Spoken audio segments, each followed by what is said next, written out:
And welcome everybody to episode 56 of the Paws Up podcast. And we've had a lot of guests on the show over the years that come from all different aspects of the world of FIU, right? We've had athletes, we've had coaches, we've had alumni, we've had Billy Gill, we've had pretty much everybody. But now we get to include another part of FIU athletics today. First off, I'm Jake Gibson. Alongside me are my friends and co-hosts Kevin Burrell and Jonathan Mayer. And with us today is Papa Panther himself, former president of the FIU Alumni Association, the man who's seen and done it all at FIU, none other than Eddie Hondal. Eddie, how are you doing? Doing great. Super happy to be on the podcast. As you know, we were talking before we started that I listen to the podcast, especially I've heard all the myriad number of guests from Scott Carr, Raja Bell. I remember you had Mike Biamonte on. When I get to hear you guys interview some of the athletes I may normally not get to hear from here through your podcast. So I think this is phenomenal. Glad to be on with my fellow Paws Up brethren, the three of you. A little bit younger than me, but still glad to be on. Younger, maybe, but still, we all share our love for the university, whether we are in Eddie and myself, alumni of the university, or of course Kevin and Johnny, who are still students and doing great things. I hope with their classes at FIU and all experiencing FIU athletics together. So, Eddie, let's get right into it. Let's talk a bit about becoming the FIU legend per se. So, we often ask student athletes on the show the first time they started playing their respective sport growing up. For you, Eddie, I got to know, when was the first time you ever stepped foot on FIU's campus? And when did you decide that it was a school you'd really want to attend? Well, in my situation, think about it. My undergrad is from the late 80s. So for me, in the 80s, FIU had just become a 4-year school in 81. Mm-hmm. I graduated, oh my God, I'll date myself on this one, but I graduated high school in 82. FIU had the hardest entrance requirements. Why? Because when they became a 4-year school, Tallahassee really budgeted them for think about this when you guys see the incoming freshman classes now. So they were maybe budgeted for a freshman class of about 250, 300 kids, and they'd get 5,000 to apply. So it was a really stringent entrance requirement to get into FIU. I was a very average. I was an okay student, nothing special. So I went to Miami College at the time, community college route. Now they're a 4-year school, but I did that in a year and a half. I never had an option to go away. I was working since I was 14. So an option for me to go away. My brother had gone away to Florida. I didn't have that same option. I stayed here, and my only option, the only school that was there for me was FIU. And the moment I walked in, the challenge that was given to me academically was pretty stout. I mean, I found the education to be really, really good. When I speak to my friends who had gone to other schools, and I would compare what they were studying to what I was studying, I realized, wow, this is a pretty special place. And I'm pretty loyal. I'm a pretty loyal guy. Since FIU was there for me, I was there for them. And I was, mind you, I started FIU, we were a Division II school. We didn't become Division I to 86. And at that, it was called Division I AAA, not AA, because AAA was schools that are Division I with no football. Division I AA was, they had football, but not at the Division I A level, Division I AA level. So we were Division I AAA. So imagine, so I would still go to basketball games. I would go to baseball games. I would go to soccer games. In my era, I saw a national championship in men's soccer. I saw phenomenal baseball teams under Danny Price. I mean, really, really good, stout. There was one year, right after I graduated, actually, there was one season, I think the people across town had just won one of their college World Series, and we were playing them in a 5-game series throughout the year. And that year, after their winning all the marbles, we beat them 3 out of 5. Nice. We beat FSU 2 out of 3 at FSU, and we played Florida a one game game, and we beat them as well. We were the only school to beat the back then called the Big Three in the same year. So we had some really stout baseball teams. Hopefully that repeats with Coach Witten And now that we have football, couldn't be happier. No, I do feel exciting times are ahead for FIU, and happy we're all going to be there to see it. So Agreed. I don't know how Billy Gill keeps getting himself on these episodes, like mention wise, but I got to say he shared a perspective on what FIU was like the decades ago when he was a student, and I just want to know your side as well. How drastically different would you say the university is now compared to when you were a student in terms of two things, in both scale and notoriety? Okay. Well, perspective. So when let's say my undergrad years in the 80s, FIU had 14 to 15,000 students. Okay. Mm-hmm. Perspective. So back then, our crosstown folks, Miami, maybe had 12,000. So we had, it wasn't that different, you know. Nowadays we have 58,000, something along those lines. They're still, I guess, in their 13, 14,000 realm. So I've seen that type of growth. If I'm gonna equate FIU, I'll put it in an artist perspective, right? So think of the 70s as you're the easel, the actual physical easel, and an artist stand. That's the 70s. So that's the base. My 80s year, we were the primer. We were the ones starting Greek organizations, starting clubs. When I was a junior at FIU, there were 30, 35 clubs and organizations, including Greeks at FIU. Now there's 700. So when I say the 80s was a primer paint, everything from the 90s on to now is color. It's color and depth, and that gives you a perspective of how we've changed from an easel, the stand, to the primer, and now the explosion of color, making us a full-run university. Wow. Yeah, for sure. I do want to ask you, during your time as a student, what did you see regarding, I mean, I guess more student life on campus, and then kind of what made you decide to kind of develop it into what it is today? Obviously, I do believe there wasn't any housing at FIU. I think there was not at the time, but what was the campus life back then? Well, I mean, obviously, you always had the involvement when the Greeks were starting to develop. You had maybe 3 or 4 organizations that then became national, a couple of them. You start to see some of that. You would see that perspective on campus. The beautiful part about being in that time of year, I'm a certified scuba diver. There wasn't a scuba diving club at FIU. So the 80s were one of those things that, hey, I got together with a couple other Panther knuckleheads like myself and said, let's open up a scuba diving club. We presented to SGA and got funding to start a scuba diving club. And that club went on like for 15 years. I don't think it exists anymore, but it got pretty big at one point where actually they were called the Scuba Cats at one point. So it was a fun time because if it didn't exist, you made it exist. And that was one of the fun things. So you had to take the initiative. You had to go out there and make things happen. And obviously now it's much more traditional. They did build the first set of dorms, the one that are 107, right by where they're building the new engineering buildings. Those are maybe 300 units max. And there were some fun parties that were had there, I recall. But nothing like now. I mean, it's just, it's a paradigm shift for what you see now. Just another world. Those are what now? University apartments, right? I think they're university apartments. I think that may be one of the areas of expansion because remember, with FIU being land strapped, everything has to go up. Everything has to be built higher. So we got to take advantage of those spaces that may not be utilized the most efficient way, and redesign those spaces so we can continue our growth. I mean, we're going to only get bigger. We're only going to get bigger. Yeah, exactly.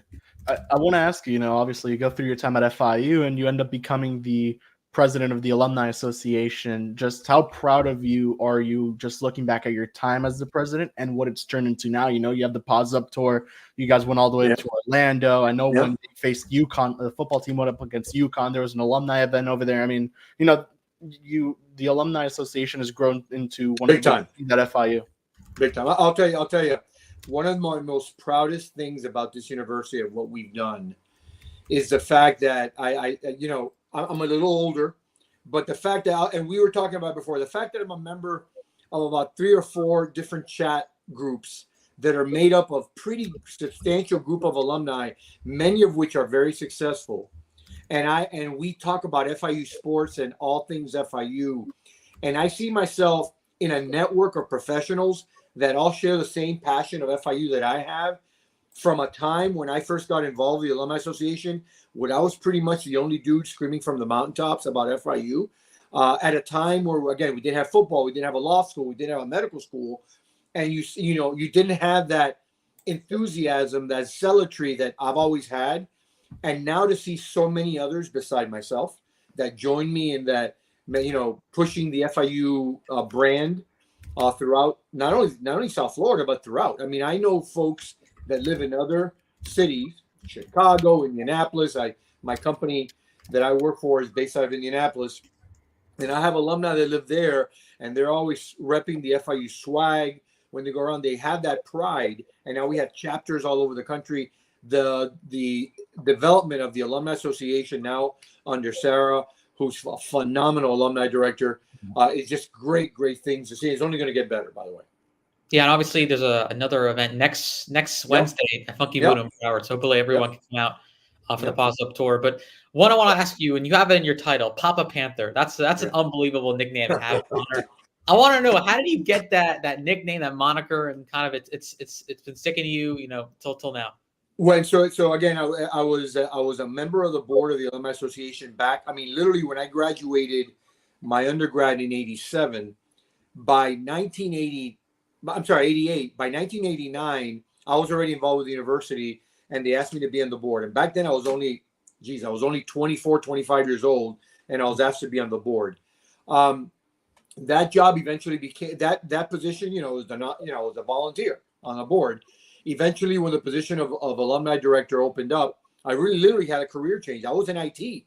I was a programmer. I was coding for Florida Power and Light, but I was so involved with FIU, the opportunity arose for me to be alumni director, and somebody goes, "Hey, take the jump. It's something you do it for free. You might as well get paid for it, as an administrator." So I became the alumni director. I obviously, as alumni director, started the first chapters, helped start football, the whole 9 yards, fought for the law school, that type of stuff. The subsequent alumni director after me, a guy named Bill Drawn, one day sees me in all my different involvement, and he just looked at me. I never. He goes, "Man, you're like the Papa Panther," and we all like, "Whoa!" And I liked it, and it stuck, and I wear it as a badge of honor. People in my job know me as that. I walk around the community, and I love it when people recognize me as that. For me, it's a badge of honor. I wear it with tremendous pride because I'm really proud of being a graduate of the school. You're muted, Johnny. Yeah, you're good. I was going to say, I call you Papa Panther. And I love it. But I love it. I love to be called Papa Panther. I love it. And so I want to ask you a little bit more about, your involvement. Obviously, sure, we see all the time. But talk to me about your involvement now, whether, it's going out to games, different alumni events. What are something that you still do at FIU just to keep the name there, keep supporting the brand? Well, it's funny now. My wife is I'm now the plus one now. My wife is a member of the board of trustees at FIU. I am part of the Honors College Dean's Advisory Board, and I may join the foundation board in a couple of years when I'm done with my term with the Honors College, which I love doing. I love working. I mean, when you look at the quality of the students we have in the Honors College, boy, I got to tell you, it just fills you up with pride when you see the quality of students we have in the. So I'm involved in as much as I'm all about sports, and I am. Mm-hmm. I really, really, really, really push the academic side, but I always keep athletics front and center for one reason.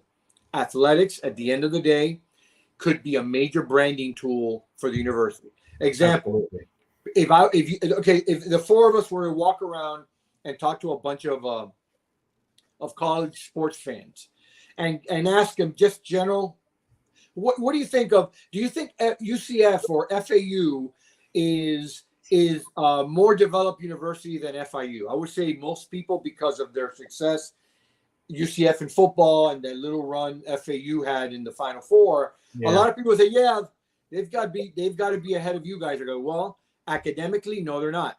Academically, we smoke FAU. They're not even a Carnegie Research One school. I mean, they may become that eventually. We've been that for years. Everything UCF does, we've got more research dollars. We've got a law school and a medical school. They don't. what we're doing in research, whether it be the what you heard about the cancer research recently, all that type of stuff. We are top level university. But what happens? We haven't won a natty. We haven't gone to the Final Four. When those type of things get in the way, it sometimes takes back some of the branding opportunities you can have. That's why winning becomes super important for our major revenue sports. And hopefully we'll see that starting in football this fall, which I'd love to nothing more than to end the year going to a bowl game. Yeah. Yeah, for sure. And we need to ask you about football because, I mean, you're at every single game. You've been at almost every single FIU game, you know, and since they started, I believe, in 2002. And, you know, you're one of the big reasons why we see Kewan Jenkins throwing touchdowns to these guys today. You know, take us through that story of you flying over. I think he's mentioned the Orange Bowl. And then, you know, at some point, you got to show us that one of the original helmets. The helmet, sure. Well, what happened was that it went in the 80s and early 90s when you said the word FIU football back then, you thought it was an April Fool's joke. Yeah, come on, stop it. FIU football, come on now. Stop kidding around. Obviously, the vast majority of students, and to an extent, the folks down the street were winning titles, right? They were the talk of college football for many years. So here's this upstart in FIU that doesn't have football. Our students wanted it. I was alumni director by then. And the administration was a little bit concerned about starting football back in the mid-90s because Miami had gone through their problems, Thug U, and all the issues they were having that was affecting their reputation of their academic level of the university was being affected. Despite winning, they were getting a reputation by some of the behavior, right? So our faculty was concerned about that. So there is one great classic Orange Bowl game between the University of Miami and Florida State. One of those Saturday afternoon, one of the famous wide right games. Yeah. So what happened was it was on ABC.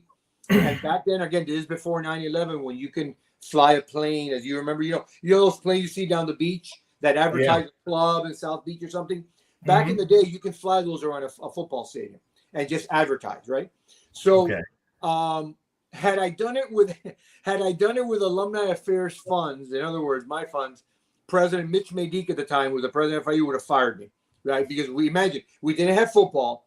So I called one of our wealthy alums that lived in New York, who was a big sports fan, and I told him, listen, we want to make a statement about this. I found out that there's a plane that will fly a sign for 2 hours around a University of Miami game. So what I scheduled it was the last hour of tailgating, first hour of the first quarter. And I said, will you pay for it? So it can be traced back to me. Okay. But I would have been fired. Right. He goes, yeah, I'll pay. How much is it? $300, $300. I'll pay for it. He paid for it. It flies around and the sign said, very simple term, FIU football still undefeated. Obviously, still undefeated. We had no football. We had never lost a game, right? So that flew over over the Orange Bowl for 2 hours. The next day after that game, which was a highly televised game, a packed Orange Bowl, Monday morning, I go back to work and I start getting calls at the office from alumni and people in the community. I start getting a call from the president's office, from the chief of staff for Dr. Maydick, and from Larry Lunsford, who was a student government vice president back in the day. And I go, do you know anything about this plane that flew around the Orange Bowl? And I'm saying, I don't know what you're talking about. I've heard the same thing. There was a mention in the Herald about this plane flying around. So the Herald mentioned it. So after 3 days, we had gotten over 700 calls in those three departments. So I went up to my boss, which was the late Paul Gallagher, Dr. Gallagher, who was a great, great man, a wonderful advocate for FIU. And I told him, hey, Paul, what else in the state of Florida would cause that much of a reaction than college football? And he goes, you're right. Mind you, Dr. Gallagher was a graduate of Penn State, so he had seen big-time Big Ten football. So about a year later, we formalized the original FIU football committee, which I was a part of. And the rest is history. The rest is history, and we got football, that type of stuff. So it's just one of those great stories. By the way, I leave the university back to the private sector in 2002. I never admitted that I did it because, again, I would have been fired. I run into Mitch Maydick, President Maydick, early 2000, like 2004. I'm already done. I'm in the private sector. I'm back to being a booster. And he sees me at an event, and I come up to him. I go, "Hey, Mitch. Hey, Eddie. How are you?" I go, "Good, good. I just want you to know that remember the plane that flew around the Orange Bowl?" He goes, "Yeah." He goes, "I did it." And he goes, "I knew it was you," and that type of stuff. He kind of admitted. We can never pinpoint it to you, but yes, it was me. That was me. Do you know if the plane ever got on TV by chance? No. That one did not. It just got a mention. The Miami Herald used to do a really good job of covering big time college football. Obviously, Miami being in town and they were winning, but they were relevant back then.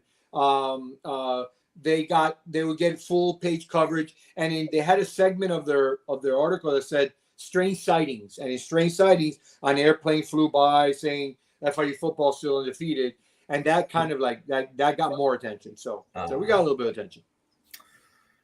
Alrighty then. So there have been so many numerous memorable moments that have transpired in the world of FIU football that you've been a part of. Like you said, you've been there since the beginning. So yeah, we'd love to know what you remember about them, as well as any awesome stories that you can recall. So let's start off with FIU's first ever football game on August 29th, oh my God, 2002, when they dismantled St. Peter's. Dismantled. I mean, by the way, mind you, again, I don't know what the level of what St. Peter's was, but the year before, St. Peter's had won 10 games. If you guys knew, they were a 10-game winning team that the year before. Obviously, being involved in that first game, I was very emotional, not just because I love college football and I love FIU, is I had fought for that program. I mean, I was right next to Coach Strzok and in Tallahassee when the legislation said, yes, approve football for FIU. I was right next to him. And then his first words to me were, "I'm going to go sign our first player." Our first player was a guy named David Tabor, which was a backup quarterback in the first team. And literally walked out after congratulations from all and went to sign David Tabor, who was from Tallahassee. So I mean, those were moments of history. By the way, David Tabor signs at his high school. It was a basic, picnic table. There was no dressing of FIU. It was just signed here. I mean, we had no camera. We had no picture of him signing. I mean, it was one of those things that things just happened. It was just one of those moments. It was history. And then obviously that game at St. Peter's, as I'm walking around the stadium and I'm walking around in one of the VIP, my all-time favorite Miami Dolphin. I'm a big Dolphin fan. I've had season tickets since we went into Hard Rock Stadium. Is Dan Marino.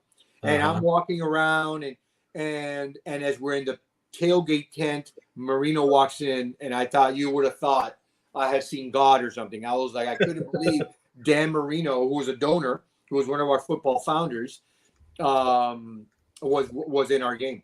I mean, phenomenal. Wow. Great experience.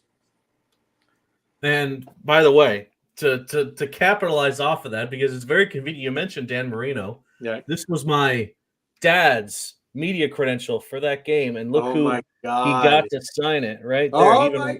He even wrote it down. Phenomenal. Oh yeah, that's Dan Marino, who he got the signature from on his media credential. Okay, Kevin, I think I've showed this to you before. But. Hey, Jake, I'm gonna have to top you on that one. Okay, I'm gonna have to top you on that one. So obviously Marino, my all-time favorite Dolphin, right?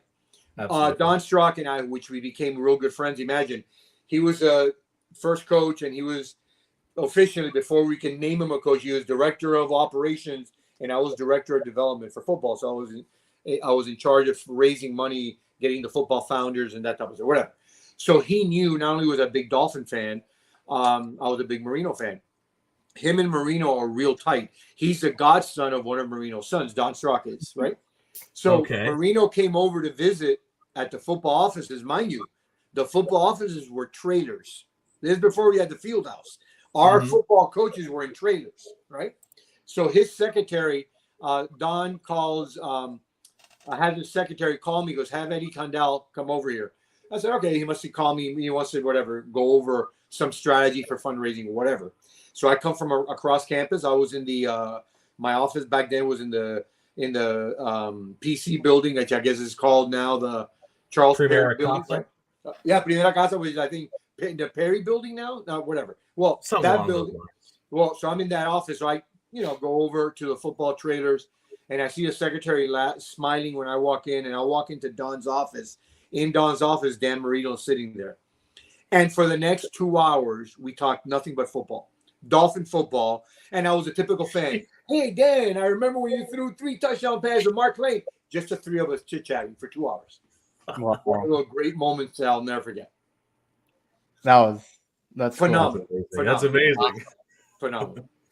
We need to talk about another moment in FIU football history. Maybe not the greatest, not the worst. However you'll take it, but we got to talk about 2006. The brawl. Unfortunately, they went 0-12 that year, unfortunately. Yeah. But there was the infamous brawl, which Yeah. FIU was down, I want to say 0-6 in that third quarter. They had just scored their second. It was 7-0 in the third quarter. And they had just scored their second touchdown. Miami's never been known as a quiet team. And there was chippiness. It had been chippy all night. As a matter of fact, Greg Olson, the guy that went on to have a great career in the NFL, he was a UM tight end, I guess. We knocked him out on the first play of the game, gave him a concussion. Wow. Okay, first play of the game, we clocked him, and he was out. He was done, right? But so the whole game, Antoine Barnes was unstoppable. They couldn't stop him. He was living in their backfield. It was a tight game. They score the second time. Their player, whoever scored, I don't even know who that is. I mean, whatever, starts mouthing off to our student base. See, several mistakes were made in that game. Number one, the game was a night game. We started tailgating at noon. Students from both schools had been drinking all day. Yeah. The stadium was rocking. There were over 50,000 people, and I'm saying half of those fans were FIU fans. It looked like when you get FSU or Florida would come into the Orange Bowl, that was half Miami, half Gators, or half Seminoles. That game was half FIU fans, right? And I think one of the mistakes made in planning for that game, was that the FIU students were put next to the UM students. So there was already a lot of talk in the stands. There was a lot of talk in the field, and it was just simmering. It was simmering. And when that guy scored, making it 14-0, 13-0, when they went for the extra point, our guy leveled or punched the kicker, and it just went sideways real quick. And one of the most incredible things I'll never forget about that night, outside of the loss of control from both coaches, was the fact that we had Miami police horses. The police officers had to come into the field in horses to divide up both teams because it was out of control. And then they end up kicking 14, 15 of our guys out and only 3 of the Miami guys out. And even though we might have been the initiators of the fight, because we were, they weren't innocent bystanders either. They were as much part of the fight, of the brawl, as we were. So if they're going to throw out 17 of our guys, they should have thrown out 17 of theirs, and they didn't. And then the game got away from us because the 11 of the 17 were starters. So right away we were done for at that point. Because at that point it was mid third quarter, 14-0, and the game ended up being something like 35-0. 35-0. It's 35-0, and it shouldn't have been that because they had got rid of a lot of our key players. It was an unfortunate night. My brother, who was a Florida grad, that night happened to be a real big game for the Gators against Auburn, and they were breaking into their telecast on ABC saying, and in the Orange Bowl, a massive brawl has broken out. And my brother was calling me on the cell phone. I am watching this on ABC News. They broke into our game, the Gators and Auburn, to show that there's a massive brawl in the Orange Bowl. He goes, yeah, it's unbelievable. It was incredible. Shout out Amon Ned, still a legend, just for wanting to take on the world in crutches. In crutches, phenomenal. By the way, one of their guys who went on to the NFL was swinging a helmet. Merriweather. I saw that, yeah. Yes. And he never got kicked out of the game. And he was swinging helmets at people, and he never got kicked out. I guess you could have looked at it in the sense where they probably shouldn't have kicked anyone out until you saw more of the film, and then more suspensions. But I mean, how often is that even mentioned still? Till this day, 2006. Do you still talk about it at any point? Yeah, of course. Especially remember, you guys know my son David. who does all his FIU stuff as well, and is a humongous advocate for the university as well. I mean, David was 10 years old. So he was fourth grade, fifth grade, and Danny, my youngest one, was in third grade. So they witnessed this firsthand. They were already football fans, and they saw that live, and that made them fall in love with FIU football all that much more. That was one of those nights. Yeah. There you go. And I also want to ask you, I think we Sure. kind of spoke about it. It's on the trailer. 09 against the Gators. You guys did that little video with you and your brother, but take us, were you at that game? Yes. I went. As a matter of fact, Dave, we had a big alumni reception for that game. It was 09. By the way, I can't stand Urban Meyer. Okay. He ran up the score on us. That game was way over. Imagine. So we got to see one of the greatest college players ever. Tim Tebow was a quarterback. Yeah. He was a quarterback. That game was in hand, and Urban Meyer's having him go on 4th and 13 in a game that's like 52-3, and going for it on 4th and 13, and instead of punting. I mean, I don't think much of Urban. He's a great coach. I don't think of him much as a person. I'll straight up, I'll tell you. David and his buddies from school, and my son Danny and his buddies, we all went in a big group to the game. They had taken off their shirts, and they had printed like Paws Up or FIU or whatever they put. They painted on the, and they're screaming at the Gator fans, "We're going to shock the world." And I remember those type of just fun things, and we had a lot of fun. That game was something. Again, we didn't win. We'll play him again one day, hopefully. That should be a fun. So my brother has his undergrad from Florida, his master's from FIU. My brother was also involved a lot with the Florida Alumni Association. He was their president for the Hispanic Alumni Association, so we share that in common for both schools. And he had always been a humongous FIU fan because obviously, blood's thicker than water. I kind of support the Gators and he supported FIU. But for that day, it was a house divided. It was one time we were going to go up against each other. The only way that would ever happen, because my brother and I share affinity to the same teams. We like the same teams. So that day, so they made that video, that story about a house divided, a Gator and a Panther going up against each other. And now I want to talk a little more about some, I guess the first for FIU, and that is 2010, which, the team was co-champions of the Sun Belt, and then getting the first bowl victory in Little Caesars Pizza Bowl against Toledo. Talk about that experience to have two cool things. Yeah, T.Y. Hilton. Have what was like experience that for? So obviously it was the day after Christmas. We had to take a flight the day after Christmas. We went on a charter with a bunch of other FIU fans. That a lot of us that now root for FIU feverishly. I'm sure my 112 guys were there, and along with many others. That game was special because we were way behind, and literally T.Y. Hilton put us on his shoulder. Well, the thing is, it was a game of runs. We scored first, then Toledo scores a bunch, and then we come back, and that 4th and 17, that miraculous T.Y. Hilton, hook and lateral type stuff that we did, that he got the first down. And then Craig Ellingson, who's had a great CFL career, gets another big gainer, and we hit that field goal. That is the first time I know for a fact. I know my wife and I were in tears. I mean, my eyes were watering. I mean, it was so emotional. I think David and my son Danny might have been crying. It was such an emotional, because it looked like we were out of it. It looked like we were done. And to be able to walk out of Ford Field, first ever bowl game, T.Y. Hilton made a statement for the country of what a special player he was and is, because I still think he was a great NFL receiver. And by the way, my opinion, if Andrew Luck would have stayed with the Colts and not retired, and T.Y. Hilton would have stayed the way he was going, T.Y. Hilton might have been able to have numbers for the Hall of Fame.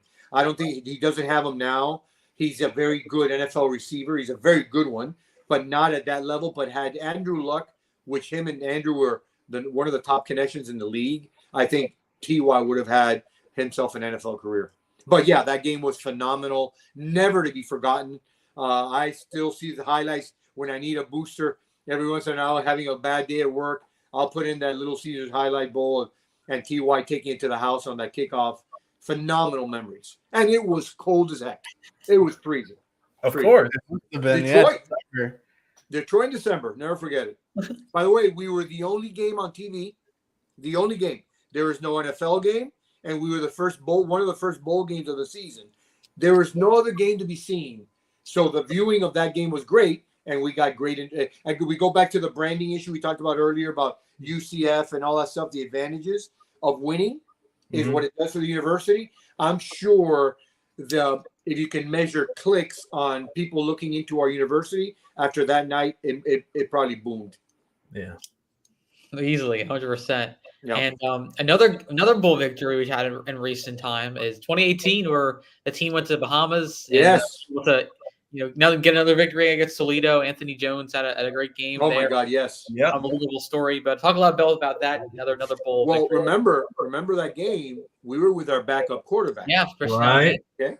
No Christian Alexander had played very little throughout the season because James Morgan, who was a great quarterback, really, really smart guy with a phenomenal arm, got injured.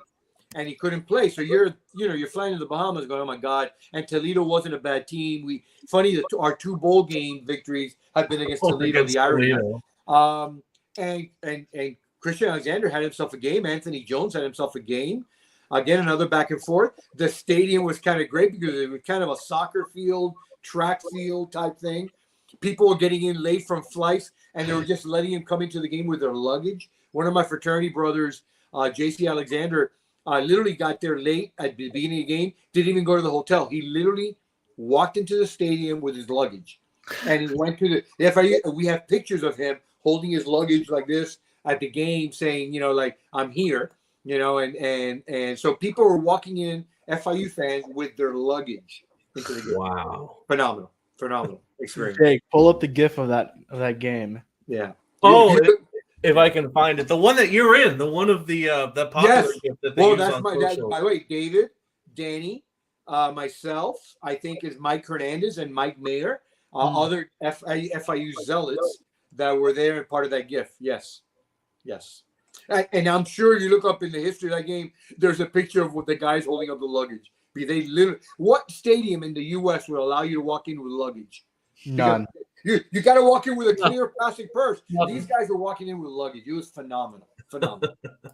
Which one did you like? Which bowl win did you like more? The first one? Well, the first one is something special because it was the first one. That it was explosive. I mean, we fell way behind, and we showed heart.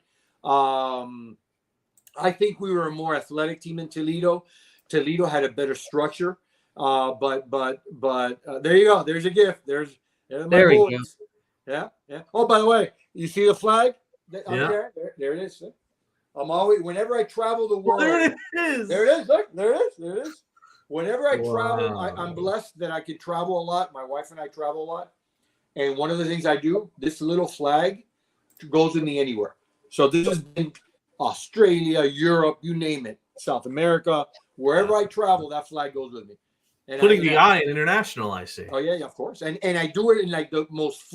I embarrass my wife all the time because I will take out that flag where there are the most people, and I'll open it up. He goes, take a picture. He goes, oh, not again. And people are like, what the heck?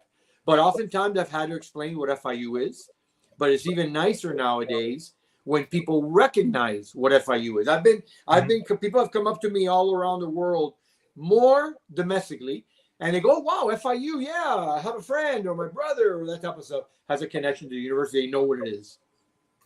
That's awesome. So let's transition to, in my personal opinion, you'll probably agree, the biggest win in program history for FIU football, 2019, over at Marlins Park, when FIU took on and defeated the Miami Hurricanes on their hallowed grounds of the Orange Bowl. Did you say Miami Hurricanes or University of Coral Gable Hurricanes? Kevin, do the thing. Because Sage Lewis taught me how to say their new name, UCG. Sage Lewis is the one that told me you call it. So for me, they're UCG. And until they play us, and maybe beat us, maybe not, they'll always be UCG to me. Because why? Because we're the kings of the 305. There it is. We are. So yes, that game, even though that wasn't a good Miami team, UCG team, sorry, it's still impactful because not only did we beat them, we beat them on the site where they build their history 34 years before. Absolutely. Okay, that was the Orange Bowl. That was their place. By the way, reminder: the last college football game won in the Orange Bowl wasn't them; it was us. We beat North Texas. Okay, that was the last college victory for a local team in the Orange Bowl. Because when they played after we beat North Texas, UVA beat them like 48-0. So we were the last victory in the Orange Bowl from a Miami team. Yeah. So another reason we're the kings of the 305. Amen to that. Oh man, you're getting me so fired up, Eddie. No, this is lights out, man. This is lights out. Lights out. So what do you remember, by the way, about the atmosphere of that game? Because there were a ton of Canes fans all around. There were noisier in the well. beginning. They were noisier in the beginning. Listen, I've been able to go. Here's the thing, and I don't know if it speaks to, but I've gone to many. I mean, I went when FIU played Penn State. I've been to Maryland, Duke, Florida. I've been to UCF away games. I've never been called stuff by other fans. I mean, it's kind of like you're a visitor. Man, some of the I go decked out. You know, FIU. I was wearing a big straw hat, FIU straw hat to the game, and you know, I show my pride. I make sure I let people know who I'm rooting for. Walking into Marlin Park, man, they were screaming some stuff to me that I said, you know what? Maybe that's sometimes the reason their fan base isn't always welcomed by other teams. Because I mean, I've never been screamed at by any other fan base like they were screaming to me in that game. And then the fact that we won, oh my God, phenomenal. Kevin, this was before your time, but this was one legendary day, Kevin. Yes, you were there too, Johnny, right? Yep, I was there. Yeah, I was there. Yeah. And when Anthony Jones broke that last run, that sealed the game. Sealed it. I got this. I realized at that moment it's over because they kind of made a little bit of a run, even though we had dominated the entire night. They scored late, and it looked interesting that it was closer. It looked closer than it actually was. Yeah, we had dominated. And when Anthony Jones broke that 30-yard or so run, I realized it was over, and I realized, my God, that we had finally beaten them. I think we might have sold our soul to the devil in that victory, because then we didn't win another FBS game until Coach McIntyre took over and beat New Mexico in his first year. I mean, we went through a drought, but man, that night was special. Would you like to see them go up against each other again? Yeah, I mean, I wish if it happens, maybe not like this year. I would like to build our foundation a little bit more, because I, and hopefully, having players like Jenkins and now having Flex back, which they're going to be attractors to all the local talent, and we start building a base locally where you start building some depth, and we guys start winning. I mean, my baseline for this year, we talk about this year's team. My baseline of wins this year has to be 6. It has to be the baseline 6, and 6 puts you in a bowl. I don't care. I've told my friends this and they laugh. I don't care if it's a Sedano's Bowl. I want to go to a bowl game this year, and then build from there. And then next year you take the next step. And I think I feel comfortable, and I'm very hopeful that come the holidays, that we're the 4 of us I'm seeing you guys at the game, and I'm asking you, hey, where are you staying for the bowl game? I mean, I want to have that conversation with you guys, and I think that should be our baseline. The baseline should be 6 wins. For sure. Yeah, no, and usually for year 3, it's year 3 where Mac takes teams, to the next level. We saw it with Colorado, and we saw, I believe, San Jose State. And, right. Yeah. Well, and fair to Coach Mac, he was dealt a pretty tough hand when he took over. Yeah, first of all, he was hired late. The cupboard was pretty bare and kind of destroyed. He's had to build a lot of that. So let's see what happens officially year 3. So let's see what happens this year. I'm looking forward to it. Kevin, is it time for a news break? Let's do it. News break 45 minutes in. This is my news break where we take a look at all things FIU athletics and just FIU in general. So let's start off with men's basketball, about a story we talked about a few episodes ago. We had announced that Asim Jones, a guard from the College of Southern Idaho, made a trip and verbally committed to playing for FIU men's basketball. Today, it's been confirmed, and Kevin posted this earlier today, that Jones has officially signed with the team and will play for the Panthers in late 2024. As mentioned earlier, his ability to score and attack the rim should make him a reliable replacement for Arturo Dean and what will likely be a relatively new-looking roster overall. So congratulations to Asim Jones, and of course, best of luck with the Panthers this upcoming fall semester. Let's move on now to women's tennis, as they are going to have a very busy weekend here in the 305. Before that, however, Ekaterina Kyroditinova was named the Conference USA Player of the Week for earning a straight set victory over that team from Boca Raton, the FAU Owls, including a 4-1 comeback. So the tennis team will begin their road to a Conference USA title, nationally ranked, of course, as they take on the UTEP Miners tomorrow at 10 a.m. at the brand new and improved tennis courts here at the 305. Lastly, the FIU Wellness and Recreation Center has recently received an upgrade with the addition of a brand new functional training area.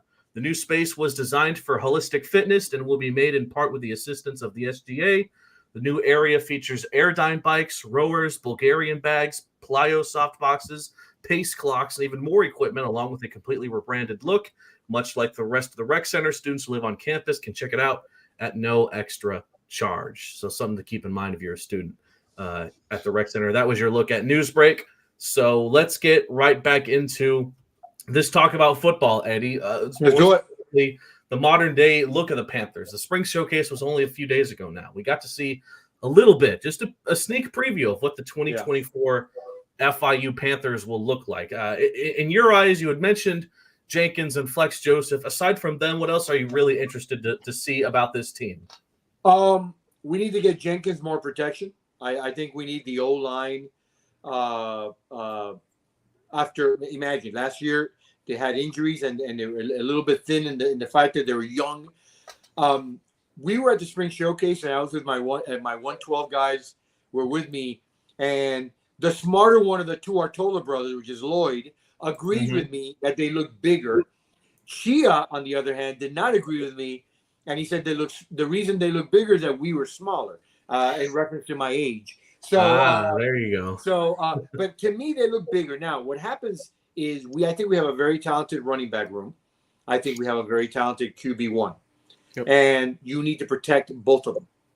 So you got to give Jenkins a little more time to throw and bigger hold for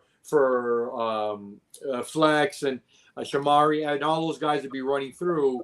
I think will make an impact because and then hopefully with an established offensive game, the defense isn't always on the field and they're not exhausted at the end. So I think the O-line is going to be very important. Who replaces Chris Mitchell? And let me ask you guys that. Who replaces Chris Mitchell? I know he signed a really big receiver who's like 6'5". What is he? Washington or something? He's like 6'5", 220. I mean, I want to see does that become our go-to guy now? He's big enough, you know? Yeah, I mean, I think it's going to go back to – and Jake, you're probably going to be best to tell me this. 2019, I think, is the best year to look at, where they had multiple guys being distributed the ball. I don't think there's a clear number one guy, but if I really had to choose, I love what I've seen from Dean Patterson this spring. Yeah, those two guys have been really good. They've already been adjusted into the offense. I think we'll see someone like a DJ Washington more in the 50-50 type scenarios because it's not going to be a Chris Mitchell where he's going to run by you. He's going to grab footballs above you. So we're going to see him used a lot more in the red zone, I think, more of those packages. I think it's a really good tool to bring into this team. 6'5", lengthy guy. You don't see that too often in wide receivers, especially today. I mean, you usually see that in a tight end. This guy could be a tight end if he wanted to. Yeah. But you have him as a wide receiver. So But if I had to choose right now, I would have to say it's either Eric Rivers or Dean Patterson as your wide receiver one. But man, if there's one thing FIU's been able to produce, and Eddie, you could probably speak to this, it's the wide receivers. Yep. T.Y. Hilton, you look a couple of years back, you had a couple other guys out there. Tyrese Chambers during his time. Mitchell's going to be an NFL guy at some point. Yep. And you look now, I mean, they're bringing in guys. You brought in this Georgia Tech guy, Juju Lewis. You're bringing in more guys, and it's credit to Jay McIntyre. He's done a great job developing these guys. And, the freshmen that are coming in. So you think he'll be a receiver by committee? He'll still be – to see who establishes himself as number one. Juju Lewis is what, from Georgia Tech, right? Yeah, Georgia Tech. Yeah. Was he? Good. So, I mean, again, you see, hopefully it develops. But the crux there is the O-line going to be more protected because Jenkins is going to need time. I mean, Jenkins is going to need time. He's got the goods to make things happen, and I think he will. Yeah. By the way, we got to take a quick break from our planner because Eric Henry. Take it away, Kevin. Ask Eric Henry. Let me tell you something. If Eric would be live here on the show, I told him something last time I saw him. I go, listen, don't make plans for New Year's because FIU will be the G5 representative in the New Year's Day Bowl as we beat up on your Texas Longhorns and shock the world. And he told me that he would secretly be rooting for us. There you go. There you go. I mean, you ought to answer his question. The all-time FIU. No, Eric Henry. I mean, we've had a couple of good ones that I we had a guy early, phenomenal, Pete Pellegrin, who worked for the Herald and used to write as much attention as he could to us. Eric Henry's been the man, though. What he's done the last few years, his commitment to our university, and that he embraced us, and he did phenomenal work. And he's not just a friend.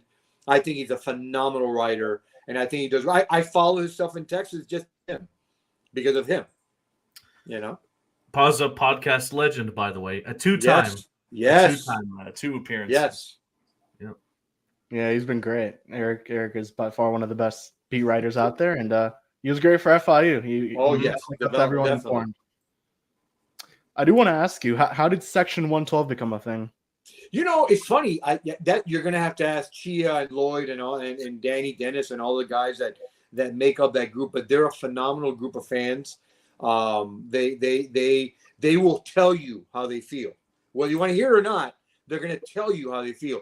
But you know what? I go back to my original statement.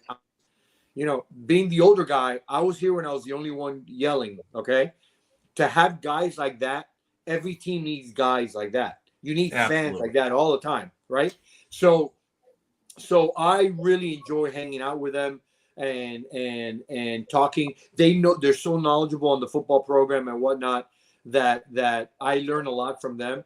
But the more people, the more numbers, there's strength in numbers, right? So the more people we get to be like them and be that fanatical, whether you're 112 or whatever, you just get engaged because it's not only a lot of fun, it's our team, it's our school. My time, peer, and treasure go to FIU. Why would I wear anyone else's colors? They did nothing for me. We bust cops on the folks across town. Why would I wear their colors? They've never done a thing for me. So I'm going to root for the school that was there for me. My career has been successful. What I did at FIU as a student. So I'm going to give them my attention and my time. I'm not going to give my time or anything to any school that was not there for me. I just won't do it. Yeah.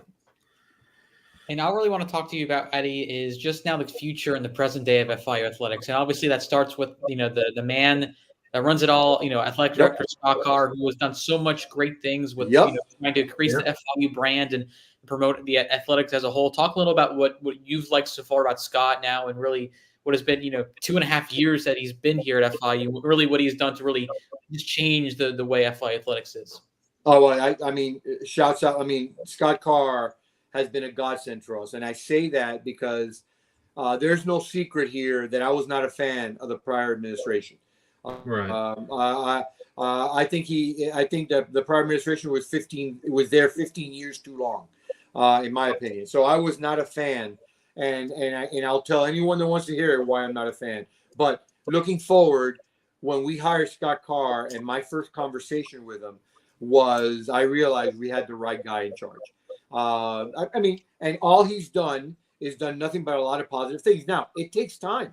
You know, when you plant a seed, it takes a while to get that full-grown tree, right? Yeah. So you're hoping, and by the way, not every seed grows, right? So I would want Scott Carr to bat 1,000 in everything he does, It doesn't always work that way, and at the same time, he's inherited. So it hasn't been his full ship yet.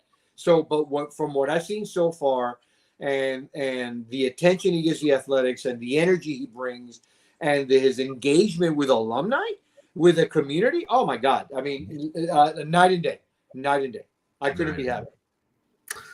Yeah, no, definitely. So, all right, Eddie, as we start to wrap up here, let's do some fun rapid fire questions as we usually tend to do. And let's start off a question we haven't asked in a while, but I feel like you're the perfect guy to ask this to. Who is on your FIU athletics Mount Rushmore all time? Wow. Okay. Can you give me the criteria? Is it got that were just good at FIU, or good FIU and then went on to be professionally very good? And I'll give you the reason why I say that. I'll give you Jeff Coley was a phenomenal basketball player for women's basketball, led the nation in scoring, but didn't have a successful WNBA career, right? Andrea Naj, on the other hand, was a 2-time All-American and had a phenomenal WNBA career. So I would definitely put like Andrea Naj on my Mount Rushmore. The criteria for this Mount Rushmore is based on what they accomplished at FIU specifically. Can be a player, can be a coach, past or present. Okay. Andrea Naj, I would definitely put her on. All right. Mike Lowell was not only an academic and an All-American at FIU, again, a multiple-time All-Star in the MLB, an MVP All-Star, MVP winner at the World Series. Obviously, T.Y. Hilton. Hilton, he brought a name to FIU. A lot of people forget, again, older, so I remember Pat Bradley. Pat Bradley was the best college golfer, women's college golfer in the U.S., and is a Hall of Famer in the LPGA. So there you go. People, again, I go old school because I'm old enough to these greats. There's a lot of them. We go 4, right? Mount Rushmore's 4. Yep. Yeah. So Andrea Naj, Pat Bradley, Mike Lowell, T.Y. Hilton, man, with a lot of others. If I could add smaller heads, I mean, look at our backcourt of Carlos Arroyo and Raja Bell. We had 2 NBA guards playing at the same time that beat Michigan, a good Michigan team, never led in. And I was at that game for men's basketball. Never led at that game. We even had players come to our game to watch that game, and we beat them because we had 2 phenomenal guards. So a lot of guys, I would love to put them as well, and other players. But I mean, you can only put 4, so I put those 4. Okay. Love it. So I think this is the best question out of all of them would be, what's the better name for the FIU program, the Sunblazers or the Panthers? And you were there for both. Oh, well, I was 2 years of Sunblazer, 2 years of Panthers. So imagine. And by the way, originally we weren't just the Panthers. We called the Golden Panthers. You had to be the Golden Panthers. Look. Obviously, with the branding of the Panthers, awesome. I think it looks great. I think we have one of the natural logos. I like the Panthers. I've gotten used to the Panthers. It has a great look. I do like it. But the Sunblazer, there is no other Sunblazer in the U.S. There's multiple Panthers. There had never been a Sunblazer. And by the way, do you know why we were called the Sunblazers? Nope. Okay. Enlighten us. When FIU opened its doors in 72, the administration goes, listen, we're going to have sports teams. We got to find a mascot. And across town, they were called the Hurricanes, which is a negative weather force. So he goes, we got to come up with a positive weather force. And we're in Miami. Let's do something with the sun. And Dr. Blucher came up with Sunblazer. They had a contest for students back in the day, early 70s, to draw up a possible mascot. And they came up with, by the way, his name is Son of a Blazer, was his name. SOB. So that was his name, and that's how we came up with sun blazers to offset the negative energy of a hurricane. Nice. So I like sun blazers. You learn something new every day. Yeah, it was different. We were the only ones, but I mean, I can live with the Panthers also as well. There we go. I got an interesting question. This is a fun Okay. one. So obviously, you went to FIU. If you had to pick a dining restaurant that you wish that was at FIU when you were there, what would it be? I know there's a lot of dining options, but which one would you pick when you were a student? So we had no restaurant, just a cafeteria when I went there. And I love walking around campus now. I have all the choices.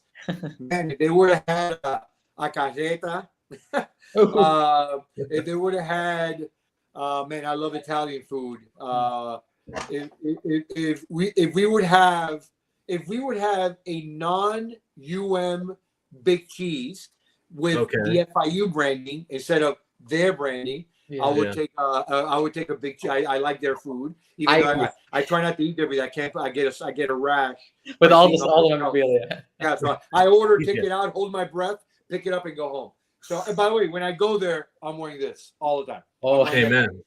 To make sure they know. So yes, either good Cuban food or Italian. I'm a big Italian food guy. I love it.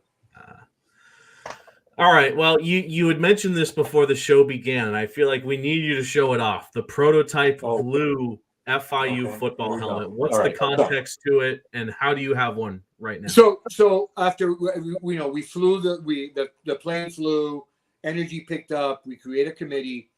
Dr. Gallagher, the late Dr. Gallagher, tells me, "Hey, listen, we need to get some sketches of helmets." I literally call Rydell. And I go, listen, we're looking to start football. Can you send me some prototypes? He goes, what are your colors? And obviously, the reason we had to use this yellow, which is different than our gold now, was that the Florida Panther hockey team didn't want us to use gold because it infringed on their logo. Back then, their owner was Wayne Huizinga, and he wasn't a big fan of FIU. So he made us go with his light yellow. So I called Rydell. They sent me a light blue helmet, a red helmet, and a white helmet with nothing on it, by the way, even though I sent them the logos. I had to get these stickers. I put them on. So I've got the blue one. I think the white one is still in the president's office currently for Dr. Jessel.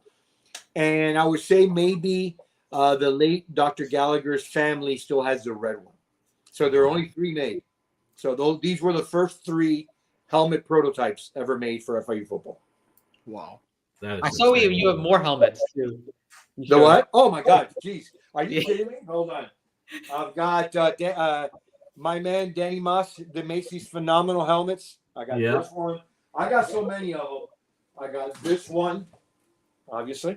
And then I got all the little ones, that stuff. So yeah, I collect as many as I can, and they go into our family's man cave. And I want to make sure anyone that comes into my house, they know exactly who we're rooting for. There you go. The front of my yard has 3 yard banners, garden flags, Dolphins, FIU, and I do have a Penn State because my son went to Penn State. And over the garage, a very large, as big as this one flag, flying over the garage.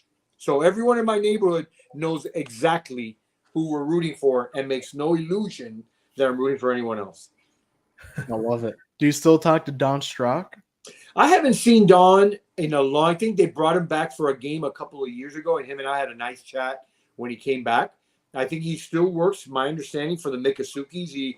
He handles a lot of their marketing and golf stuff because he was always a great golfer. He was a great hire because his name brought attention. We got several founders. I was responsible to get founders because Don and I were a tag team. I'd go out to banks and donors and ask them for money. I'd bring Don with me. Why? Because these donors may not have cared much about FIU, but they love the Dolphins. They love the Dolphins doing Shula. And I would bring Don, and Don would do all the Dolphin war stories. They'd fall in love. We'd make the pitch. And we got, back then we had like 25 football founders, which at the time was, I think, $50,000 each. And that's how we got started with FIU football. Did you Wow. guys have well, now it's the FIU football stadium, but that was on campus back then when It was that stadium, but it was a high school stadium. And then what happened for that first game was we had to rent portable skyboxes that were literally put on lifts and put above that the one of the sections. And we had to build staircases up to the portable skyboxes, air conditioned. They were phenomenal. They were great, but we didn't have anything permanent until we built what we have now. All righty then. This is a fun question we always ask the athletes on the show. It's if we could who should be the next player or coach we invite on the show next from that team. In your case, Eddie, who should be the next member of Section 112 that we invite on the show next? Well, do you have the opportunity to bleep out bad words? I just wonder because they're the 112 guys may bring in a little coarse language, but if you can handle that, Chia or Lloyd, man, there's so many good guys in that group. Danny Moss. I mean, I'm blanking out on the names, but any of those guys are good. By the way, another old timer like me that can give you perspective of history is a guy named Robert Valcarce, who, by the way, lives in Puerto Rico. His whole business empire is Puerto Rico, flies in for every football game.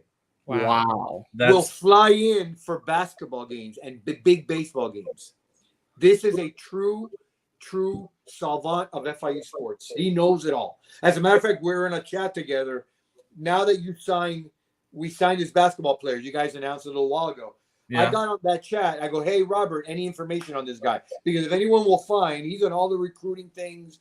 He'll tell you all the 411 on all these guys that you announce. And he's a phenomenal fan. And he's one of the old timers like me. How did you meet Eric Henry, and how has that relationship been? Because oh my God. So obviously when Eric started covering the team, I got to know him through then Eric and David did the Shula Bowl podcast. Yeah. And the Shula Bowl podcast, they were the hosts.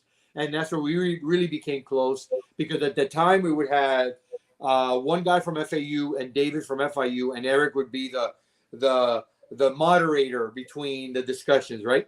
So it was really, really good. I mean, it was a fun experience. I got to know Eric well. Phenomenal guy, top-notch work. The best. Again, I said not because he might be on the show and he may be listening now, but he is the best writer we've ever had. And we've had a couple of good ones, and I put Eric right in the Mount Rushmore of beat writers of FIU. Eric is definitely stands alone there. Eric, if you're still watching, we love you. And I know you're still watching. So, alrighty then, Kevin, Johnny, you got any got anything else for our special guest today? Johnny, anything on your end, bro? You're muted again, Johnny. There we go. I was gonna say, hey, before we get off, can we predict what bowl game we're gonna go to this year?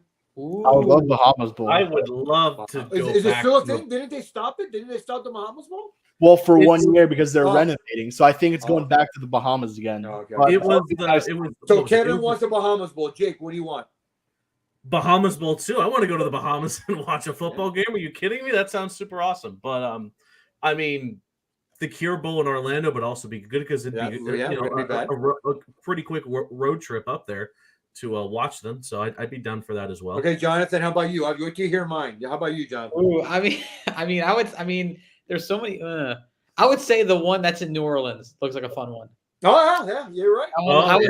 I forgot the name of it, but that's one I would. Are you ready for mine? Are you ready for mine? Yeah. Okay. Yes. Dreaming. Remember one thing. Dreaming is free. All right. Okay. Dreaming is free.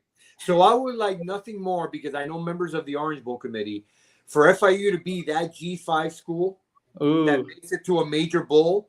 And I would love nothing for us to stay home and play a Power 5 team, because I would say this. Do you not think that if that were to happen, because obviously at that point we're a discussion point in the country, right? Because among college football, hey, there's that Florida International School like Cincinnati was a couple of years ago. Liberty. A couple of schools have done it, right? That do you not think if we were to be placed in the Orange Bowl here locally, that place would get packed with FIU fans. And it will come out of the woodwork because we know about Miami one thing. We're an event-driven city. Yeah. We're an event-driven town.